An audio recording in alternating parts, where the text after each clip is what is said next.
शहाजाद भट्टी नावाचा एक आतंकवादी हा पाकिस्तानमध्ये बसून भारतामध्ये काही आतंकवाद्या कारवाया घडून आणण्याच्या प्रयत्नामध्ये होता.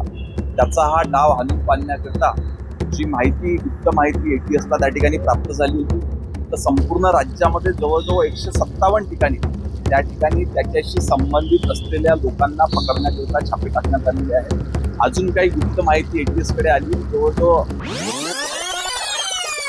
100 पेक्षा जास्त लोकांना त्या ठिकाणी ताब्यात घेणं, चौकशी केलेली आहे.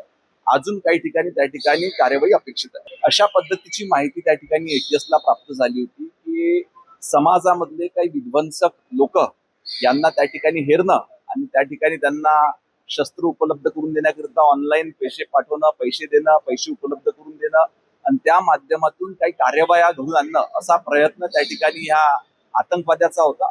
परंतु ATSनं त्या ठिकाणी वेळीच दखल घेतली आणि त्यांचा हा प्रयत्न त्या ठिकाणी आणला. वेगवेगळ्या वयोगटातले आहे, आता सगळीच माहिती या ठिकाणी देता येणार नाही कारण कार्यवाही अजून पूर्ण झालेली नाहीये. कार्यवाही त्या ठिकाणी चालू आहे. ताब्यामध्ये काही लोकांना त्या ठिकाणी घेण्यात आलं होतं. फोन रेकॉर्ड त्या ठिकाणी ट्रॅक करण्यात आले होते. त्या अनुषंगानं काही शंका ATSला त्या ठिकाणी होत्या. त्या शंका दूर करण्याकरता आणि अजून माहिती मिळवण्याकरता त्या ठिकाणी काही लोकांना ताब्यात घेण्यात आलं. निश्चितपणे जे काही ज्यांच्यावर काही गंभीर जर का कोणी कार्यवाही केली असेल तर गुन्हे देखील त्या ठिकाणी दाखल.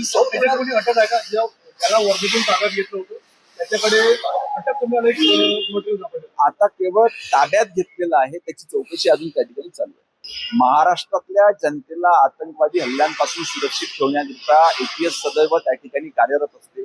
जेव्हा जेव्हा त्यांना अशी काही सॉलिड माहिती मिळते त्या पद्धतीच्या कारवाया त्या ठिकाणी संपूर्ण राज्यात करतात. या संदर्भात स्वतः सन्माननीय एकनाथ शिंदे साहेबांनी देखील सांगितलेलं आहे की तुम्ही कुठल्याही पक्षाचा कार्यकर्ता, नगरसेवक किंवा लोकप्रतिनिधी असो, चुकीचं काम करणाऱ्यावर निश्चितपणे त्या ठिकाणी कार्यवाही. आणि निश्चितपणे कृषी विभागाच्या सोबत गृह विभाग देखील त्या ठिकाणी सक्रिय चौकशी करते आहे.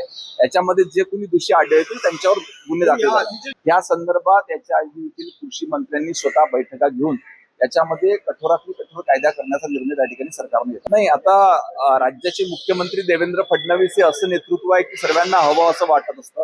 त्याच्यामुळे कदाचित विश्वजित कदम हे देखील ज्येष्ठ आमदार आहेत, त्यांनी प्रवास केला असावा.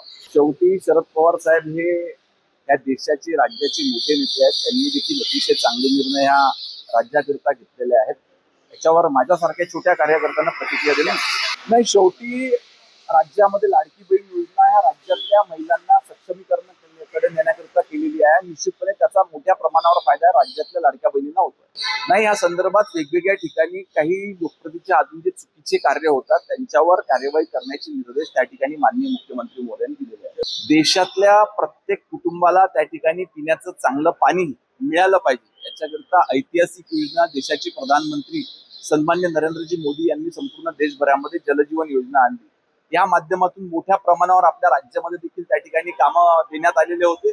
परंतु याच्यामध्ये जर का काही अनियमितता असतील तर निश्चितपणे त्याची चौकशी होऊन त्यांच्यावर देखील कारवाई होईल.